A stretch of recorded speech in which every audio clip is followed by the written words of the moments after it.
กลัวเป็นมะเร็งตายไวทำยังไงดีนะคะสวัสดีค่ะคุณครูแม่ค้าเรียนรู้ทุกข์ให้มีสุขนะคะวันนี้นะคะเราจะมาพูดคุยกันถึงโรคร้ายที่เป็นอันดับต้นๆของประเทศไทยเลยนะคะทั้งผู้หญิงทั้งผู้ชายเลยนะคะก็คือมะเร็งนะทุกจากตรงเนี้ยคือแม่ข่าวก็เจอมาเยอะมีคนใกล้ชิดญาติพี่น้องสาโลหิตเพื่อนฝูง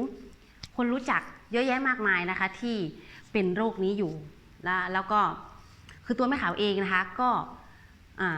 คุณยายหรือว่าญาติพี่น้องเนี่ยก็เสียชีวิตด้วยโรคมะเร็งหลายท่านเลยนะคะแล้วก็ตัวเราก็คิดว่าเฮ้ยฉันก็อาจจะมีมะเร็งอยู่ในตัวอะไรอย่างนี้เพราะว่าเคยมีซีสต์นะคะแม่ขาวก็เคยผ่าซีสต์ที่เท้านะคะก็เคยผ่าอยู่แล้วทีนี้เราก็เลยแล้วช่วงความถี่ที่แบบ 4-5 ปีมาเนี่ยก็จะมีข่าวคนที่เสียชีวิตด้วยโรคมะเร็งเยอะมากนะคะแล้วก็ส่วนใหญ่ก็จะบอกว่ารักษาไม่หายแต่บรรเทาได้อาจจะทำคีโมฉายแสงอะไรอย่างเงี้ยค่ะก็ตามทางการแพทย์อะค่ะที่เขาแนะนำไว้นะคะทีนี้กลัวดีไหม เรากลัวดีไหมก็อย่าไปกลัวมันเลยเพราะว่ามันก็เป็นธรรมชาติจริงๆแล้วมันก็คือเซลล์หนึ่งที่อยู่ในร่างกายของเราที่มันทำงานผิดปกติแค่นั้นเองนะคะแต่เราอย่าไปคิดว่าคือถ้ายังไม่เป็นอันนี้พูดในกรณีที่ยังไม่เป็นนะคะแต่ว่ามีคนใกล้ชิดเป็นแล้วอนุมานว่าฉันก็น่าจะเป็นอย่างนี้นะคะอนุมานว่าตัวเองก็น่าจะเป็นแต่อย่าไปกลัวเกินเหตุตายละฉันจะเป็นไหมคือจิตก็คือมันหนีไม่พ้นเรื่องจิตอะค่ะคิดถึงสิ่งใดดำริถึงสิ่งใดสิ่งนั้นเป็นอารมณ์ของการตั้งอยู่ของวิญญาณเพราะว่าอะไรเพราะว่าถ้าเรากลัวสิ่งไหนมันก็จะเจอสิ่งนั้นเพราะจิตเราฝังว่าฉันจะเป็นฉันต้องเป็นฉันแน่เลยฉันต้องเป็นอย่างนี้แน่เลยคือมันแน่เลยหมดเลยมันก็ต้องเป็นจากที่ไม่เป็นนะมันก็จะเป็นค่ะอันนี้มีพระสูตรที่พระพุทธเจ้าพูดถึงเรื่องนี้เกี่ยวกับภิกขุค่ะที่ผิดศีลที่ทุศีลอยู่แล้วก็จริงๆแล้วตัวเองก็ไม่ได้ผิดนะแต่ทำความผิดแค่เล็กน้อยแล้วจิตมันไปฝังว่าฉันต้องมันผิดศีลมากคือจิตมันฝังอยู่อย่างนั้นตลอดเวลานะคะก็จะพาไปทางอบายได้นะพอดีพระสูตรนี้พระขาวจำพระสูตรเต็มไม่ได้เนาะก็ประมาณนี้แล้วกันสั้นๆนะคะทีนี้แต่ที่อยากจะบอกเนี่ยค่ะคืออยากจะบอกว่าก็เราก็ดูแลตัวเองตามศักยภาพที่เรามีอยู่เพราะมันไม่มีใครบอกได้ว่าคุณดูแลสุขภาพดีแค่ไหนแล้วคุณจะไม่เป็นมะเร็งนะคะอย่างคนที่รักษาดูแลกินชีวจิตนะอาหารการกินดูแลอย่างดีความสะอาดออกกำลังกายแต่ก็เป็นเห็นไหมคะแต่คนที่แบบไม่ค่อยได้อะไรมากก็ไม่เห็นมีอะไรเพราะเขาไม่ได้มีความเครียดไม่ได้มีอะไรความเครียดนี่คือตัวสำคัญเลยค่ะตัวสำคัญก็คือตัวจิตเครียดก็มาจากความคิดใช่ไหมคิดก็คือจิตตัวเนี้ยเป็นตัวที่สำคัญที่สุดนะคะเพราะฉะนั้นถ้าใครยังไม่เป็นอย่าไปคิดว่าอนุมานตัวเองว่าฉันน่าจะเป็นเพราะคนรอบข้างฉันส่วนใหญ่ฉันเป็นอย่างนี้นะอย่าไปคิดถึงมันนะคะอย่าไปคิดถึงมันไปคิดถึงมันแล้วเดี๋ยวมันจะมานะอันไหนที่ไม่อยากเป็นก็ไม่ต้องคิดถึงนะคะส่วนคนที่เป็นแล้วรู้ว่าตัวเองเป็นแล้ว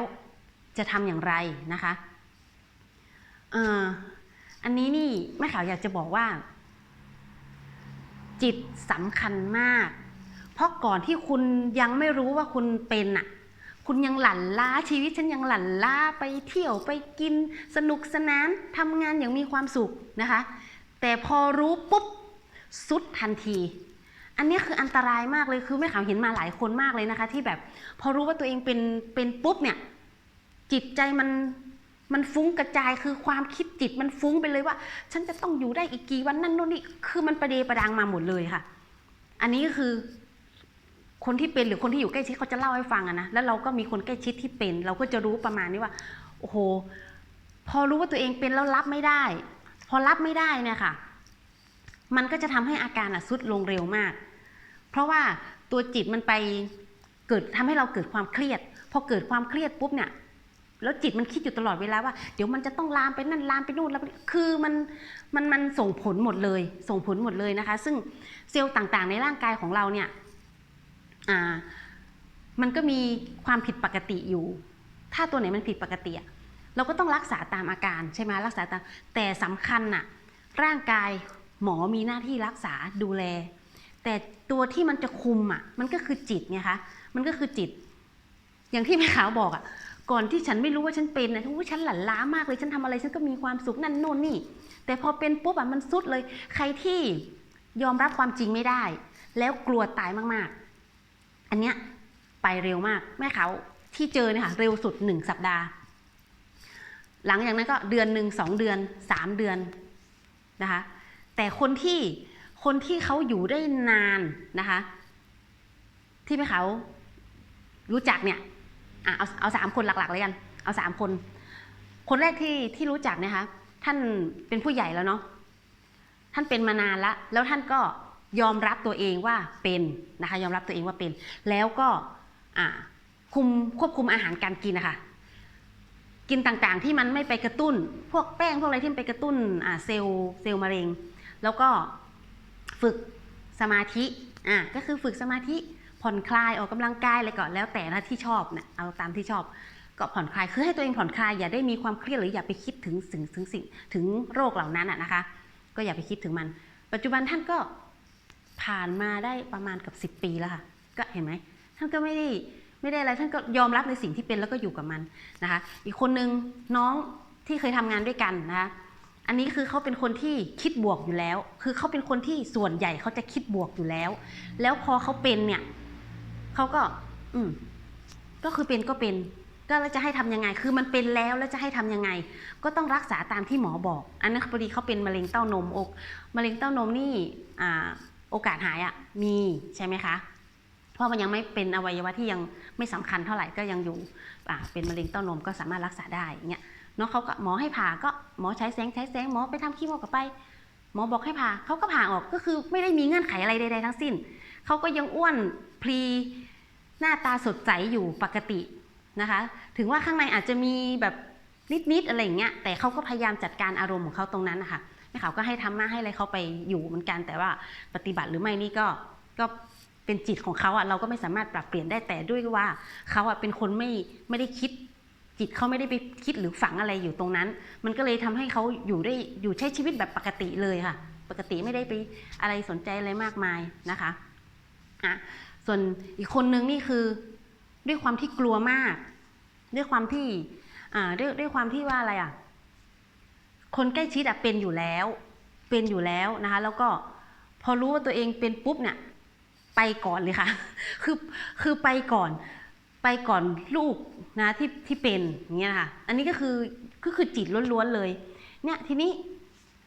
เราก็ต้องมาปรับความคิดว่า1เราต้องยอมรับก่อนว่า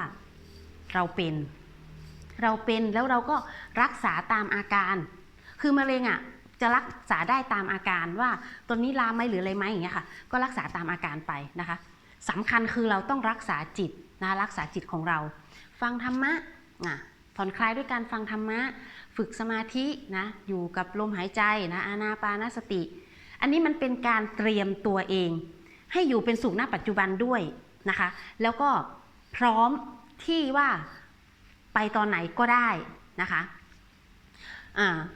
อันนี้สำคัญยังไงในการเตรียมตัวก็คือการรู้ลมหายใจหรือว่าการเจริญอานาปานสติเนี่ยจะสำคัญมากเพราะว่าคุณแม่ขาวเนี่ยมีคุณป้านะคะที่เป็นมะเร็งอยู่แล้วก็คุณแม่ขาวก็จะไปเยี่ยมท่านบ่อยๆแล้วก็จะบอกให้ท่านอยู่กับลมหายใจตลอดเวลาก็คือไปถึงก็จะเปิดอานาปานสติให้ท่านฟังนะคะแล้วก็ให้ท่านอยู่กับลมหายใจก็จะบอกว่าอยู่กับลมหายใจนะลมหายใจเข้าเป็นยังไงออกเป็นไงดูลมนะคือเกาะลมไปตรงไหนก็ดูเข้าออกดูเฉยๆไม่ต้องคิดอะไรก็อยู่กับลมก็จะบอกเขาอย่างนี้ตลอดคือไปเยี่ยมทุกครั้งเราก็จะบอกอย่างนี้ทุกครั้งแล้วก็จะเปิดพระสูตรอานาปานสติให้ท่านฟังตลอดนะคะท่านก็ฟังอยู่เรื่อยๆท่านฟังอยู่เรื่อยๆปกติอันเนี้ยมันไม่ข่าวถือว่าเป็นอนุสาสนีปาฏิหาริย์คำสอนปาฏิหาริย์ที่เกิดจากคำพูดหรือคำสอนของพระเจ้าเนี่ยค่ะก็คือว่าปกติเนี่ยถ้าคนเป็นมะเร็งปอดหรือเป็นมะเร็งตับเนี่ยเพราะว่าเขาจะต้องมีคือมันทรมานมันทรมานนะคะเพราะว่าคุณแม่เขาเห็นของตอนคุณแม่สามีค่ะเป็นแล้วท่านจะแบบเจ็บปวดและท่านทรมานมากแต่ท่านแบบใช้ความอดทนอย่างสูงมากในการที่จะต่อสู้กับโรคร้ายตัวนี้นะคะแต่ด้วยป้าเนี่ยก็มีเหตุให้แม่ขาวได้ไปบอกทำท่านนะคะก็ให้ท่านทำแล้วท่านก็ฟังแล้วท่านก็ปฏิบัติตาม ความเขาเรียกว่าอะไรความกังวลใจหรือความทุรนทุรายความเจ็บปวดที่มีท่านก็อยู่กับลมตลอดเวลาอยู่กับลมหายใจอาการของความเจ็บปวดหรือการดิ้นทุรนทุรายก็ไม่มีเลยจนคุณหมอบอกว่าเอ้ยทำไมคุณยายแบบ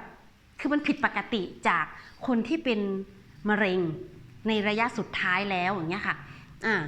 ไม่มีอาการของความเจ็บปวดหรือการดิ้นทุรนทุรายอะไรเลยสงบนิ่งมากแล้วท่านก็ไปแบบสงบไปแบบนิ่งๆเลยค่ะไปแบบนิ่งๆเนี่ยแม่ขาวก็เลยแบบว่าโอ้โหนี่คืออนุสาสนีปาฏิหาริย์จากคำบอกสอนของพระพุทธเจ้าที่ทำให้เขาสามารถเตรียมตัวเองพร้อมก็คือมีสรณะเป็นของตัวเองแล้วว่าฉันรู้แล้วว่าฉันจะไปยังไงฉันจะไปยังไงจะต่อไปข้างหน้ายังไงอย่างเงี้ยค่ะพร้อมที่จะเตรียมตัวที่จะไปอันนี้คือเป็นการเตรียมตัวที่จะไปที่ถูกต้องด้วยนะคะก็จะเป็นกุศลอย่างแรงมันก็ไม่นำพาเราไปทางเสื่อมอยู่แล้วเพราะว่าถ้าใครที่คิดกลัวอยู่ตลอดเวลาหรือว่าจิตมันฟุ้งอยู่ตลอดเวลาค่ะเวลาจะไปเนี่ยหรือว่าเวลาจะทำการละเนี่ยมันจะเกิดความทุรนทุรายความทุกขเวทนาต่างๆมันก็จะมาใช่ไหมมันก็เป็นอารมณ์ของอกุศล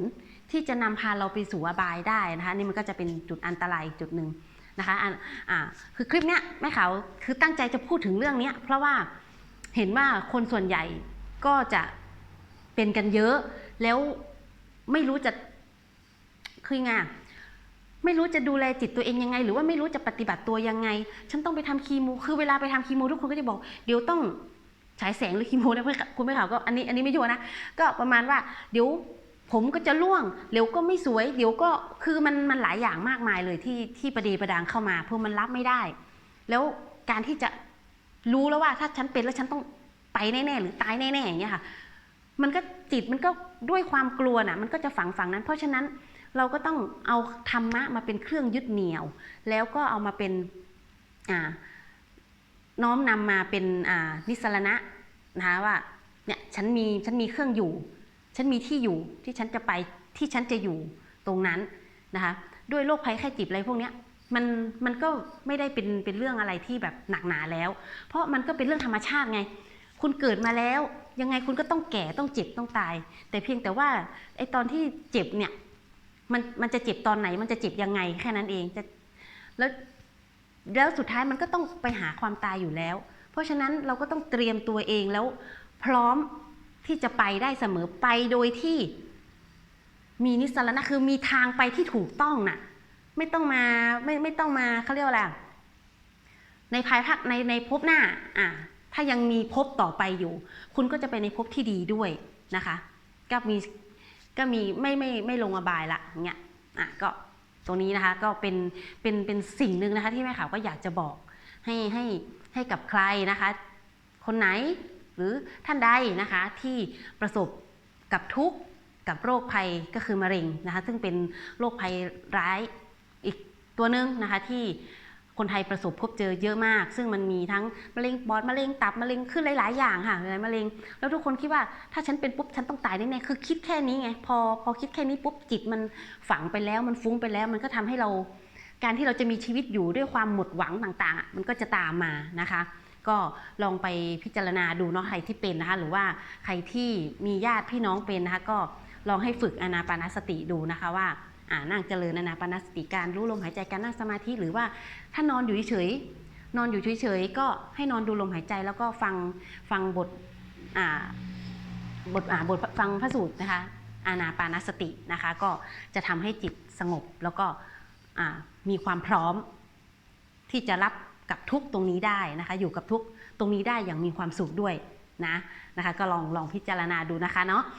คุณแม่ขาวเรียนรู้ทุกให้มีสุขนะคะอย่าลืมกดติดตามกด Subscribe กดไลค์กดแชร์ให้ด้วยนะคะสำหรับวันนี้คุณแม่ขาวเรียนรู้ทุกให้มีสุขสวัสดีค่ะ